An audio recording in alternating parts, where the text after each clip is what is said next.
ഈ നിമിഷം ഇനി ഒരിക്കലും ആയുസ്സിൽ ആവർത്തിക്കാത്ത നിമിഷമാണിത്. ആവർത്തിക്കാത്ത കുറേ നിമിഷങ്ങളുടെ പേരാണ് ജീവിതം.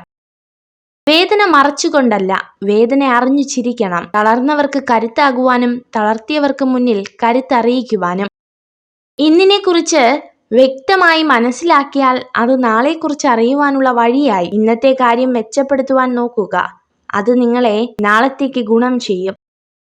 സ്നേഹമായാലും ബഹുമാനമായാലും കരുതലായാലും അർഹിക്കുന്നവർക്ക് മാത്രമേ കൊടുക്കാവൂ. ഇങ്ങോട്ട് കിട്ടാത്തതൊന്നും തിരിച്ചു കൊടുക്കേണ്ട ബാധ്യത നമുക്കാർക്കുമില്ല.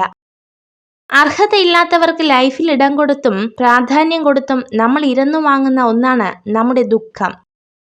തമാശയായിട്ടാണെങ്കിലും മറ്റുള്ളവരുടെ മുൻപിൽ വെച്ച് ആരെയും തരം താഴ്ത്തി സംസാരിക്കരുത്. മുഖഭാവത്തിൽ അവർ പ്രകടമാക്കിയില്ലെങ്കിലും ഉള്ളിന്റെ ഉള്ളിൽ അവർ ഒരുപാട് വേദനിക്കുന്നുണ്ടാകും. നിങ്ങൾ സ്വയം ശ്രദ്ധിക്കാൻ തുടങ്ങുമ്പോൾ നിങ്ങൾക്ക് സ്വയം നല്ലതായി തോന്നാൻ തുടങ്ങുന്നു, മികച്ചതായി കാണപ്പെടുന്നു, മാത്രമല്ല ആകർഷകമാകുവാനും തുടങ്ങുന്നു. ജീവിതത്തിൽ വെളിച്ചം പകരുന്നവരും ഇരുട്ട് പകരുന്നവരുമുണ്ട്. അതിൽ ഇരുട്ട് പകരുന്നവരെ പൂർണ്ണമായും അവഗണിക്കരുത്. കാരണം ഇരുട്ടാണ് വെളിച്ചമെന്ന തിരിച്ചറിവ് നൽകുന്നത്. ലോകത്തിൽ കലഹം പലവിധമുണ്ടെങ്കിലും അനുസരണയില്ലാത്ത സ്വന്തം മനസ്സിനോട് കലഹിക്കുന്നതിനോളം ക്ലേശം മറ്റൊന്നിലുമില്ല. രണ്ട് സന്ദർഭങ്ങളിൽ നമ്മൾ മൗനം പാലിച്ചേ മതിയാകൂ. ഒന്ന്, നിങ്ങൾ പറയുന്നത് മറ്റുള്ളവർ ഉൾക്കൊള്ളുന്നില്ല എന്ന് തിരിച്ചറിയുമ്പോൾ. രണ്ടാമതായി, ഒരക്ഷരവും ഉരിയാടാതെ തന്നെ നിങ്ങളെ മനസ്സിലാക്കുന്നവരുടെ മുൻപിലും. ഭാവിയെ ഒരുപക്ഷെ നിങ്ങൾക്ക് തിരുത്തി എഴുതാനായെന്നു വരില്ല, എന്നാൽ നിങ്ങളുടെ ശീലങ്ങളെ തിരുത്താം, അതിലൂടെ ഭാവിയെയും. ജ്ഞാനികൾ എന്തെങ്കിലും പറയാനുണ്ടെങ്കിൽ മാത്രം സംസാരിക്കുന്നു, എന്നാൽ വിഡ്ഢികൾ സംസാരിക്കാൻ വേണ്ടി മാത്രം എന്തെങ്കിലും പറയുന്നു.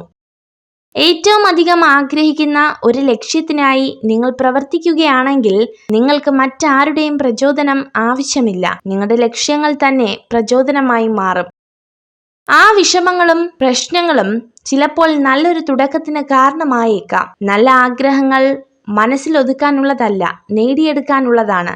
അതിനായി പരിശ്രമിക്കുക.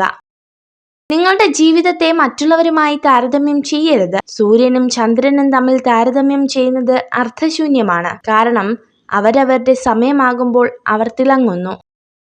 നിങ്ങളെ മാനസികമായി തളർത്തുന്ന സ്ത്രീകളെ ഉറപ്പായും അവിശ്വസിക്കാം.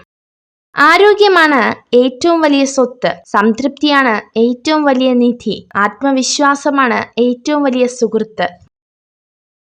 നിങ്ങൾ ഈ വീഡിയോ കണ്ടതിന് നന്ദി. ഇതുപോലുള്ള കൂടുതൽ വീഡിയോകൾക്കായി ചാനൽ സബ്സ്ക്രൈബ് ചെയ്യൂ.